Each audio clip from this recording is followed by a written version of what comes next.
खूप छान असा पाऊस चालू आहे. इतका सुंदर पाऊस चालू आहे ना, म्हटलं चला आता पावसाचं काहीतरी खायला बनवायचं.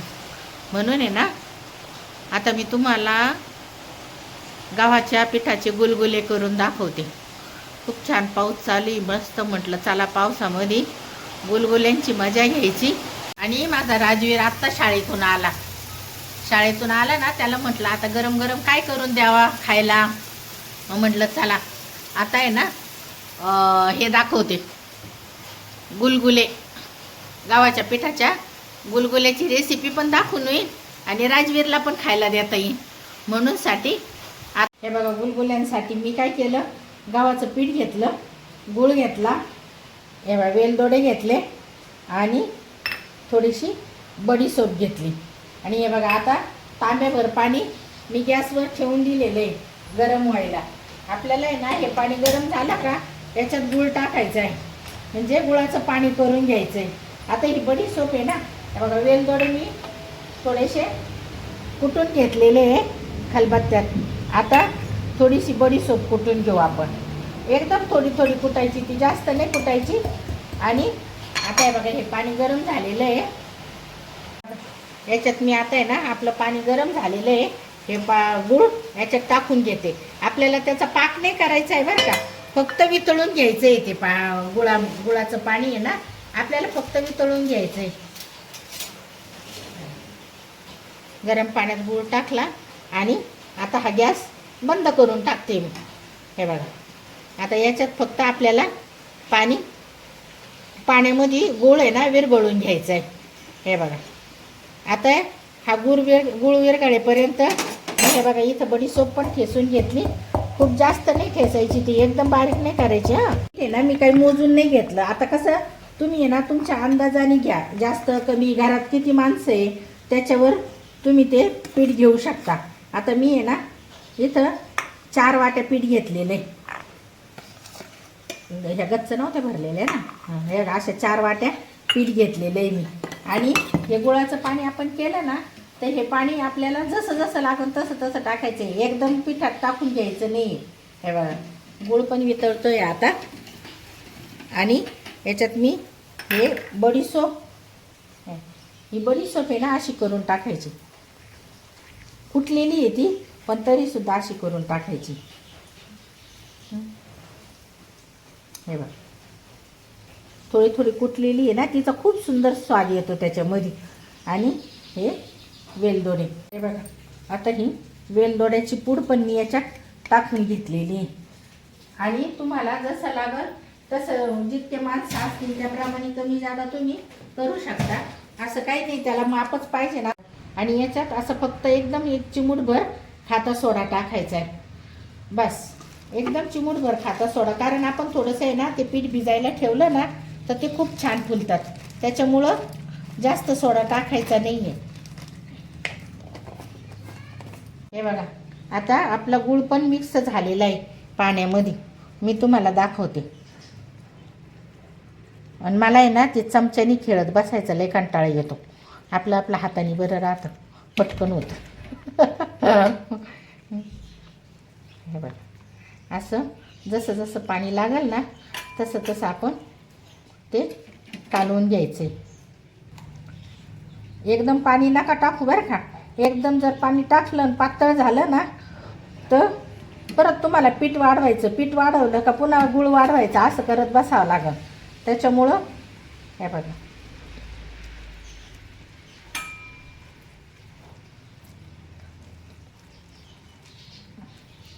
असं मऊसर पण आहे ना.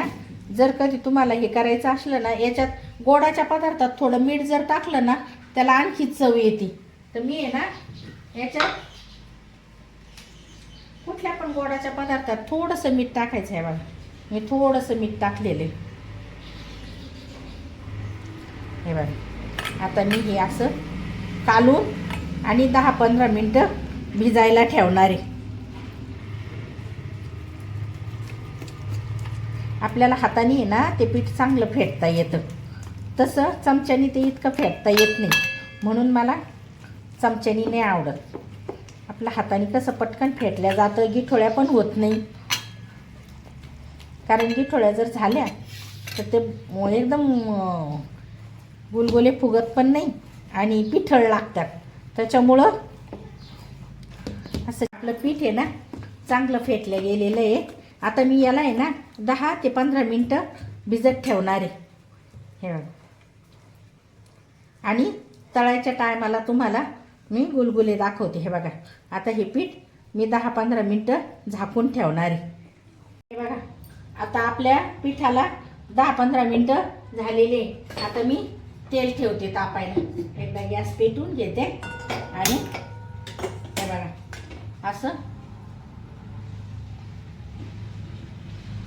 तेल ठेवते तापायला. आपलं तेल टाकलं का लगेच आपण गुलगुले काढू. पावसाच्या दिवसात मजा येते. हे बघा, आपल्या पिठाला पण खूप छान असं मस्त, हे बघा किती छान त्याचं हे तयार झालेलं आहे.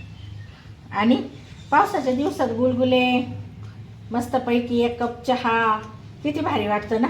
आमच्या तिथं तर बाहेर बसायला पण जागा आहे. पावसामध्ये बाहेर शेड केलेलं आहे ना, ते शेडमध्ये बसलं का खूप छान वाटतं. हे बघा, आता हे तेल तापलं का मग मी तुम्हाला दाखवते. हे बघा, आपल्या पिठाचं हे इतकं सुंदर मिश्रण तयार झालेलं आहे ना. हे बघा, हाताने फेटल्याचा हा फायदा असतो. आपण आहे ना चमच्याने फेटतो ना त्याच्यात गाठी होऊन जात्या, नाहीतर इतकं असं छान फेटल्या जात नाही. हे बघा, आता हे इतकं छान फेटले गेले. हे बघा, हाताला सुद्धा चिटकत नाही एकदम. हे बघा, असं मस्त त्याचं हे तयार झालं, मिश्रण तयार झालेलं आहे. आणि असं पूर्णच्या पूर्ण ते हाताला पण चिटकत नाही. हे बघा, इतकं छान का बस कधी. आता याचे गुलगुले तुम्हाला काढून दाखवल्यावर तुमच्या लक्षात येईल. आणि तुम्ही पण हे नक्की करून बघा बरं का. आणि कसे झाले मला कमेंटमध्ये नक्की सांगा. अजून जर कधी आमच्या चॅनलवर नवीन असाल तर चॅनलला सबस्क्राईब करा. आमची प्यारी लक्ष्मी अँड फॅमिली या चॅनलला सबस्क्राईब करा. झालेलं आहे. आता मी तुम्हाला त्याची छोटे छोटे गुलगुले काढून दाखवते. हे बघा, ते पीठ थोडंसं चिकट झालेलं असतं ना. हे बघा,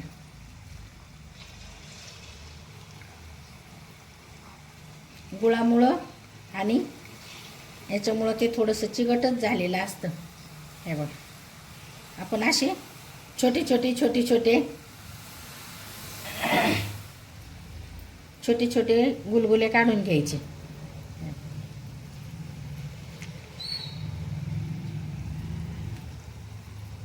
तुम्ही लागलं तर चमच्यानी पण काढू शकता.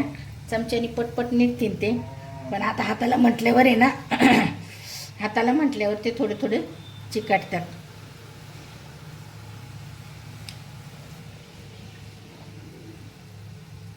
हे बघा, आणि त्याच्यात जितके मावतील ना त्या तेलामध्ये जितके तळल्या जातील तेवढेच तुम्ही टाका, म्हणजे छान फुगतील ते.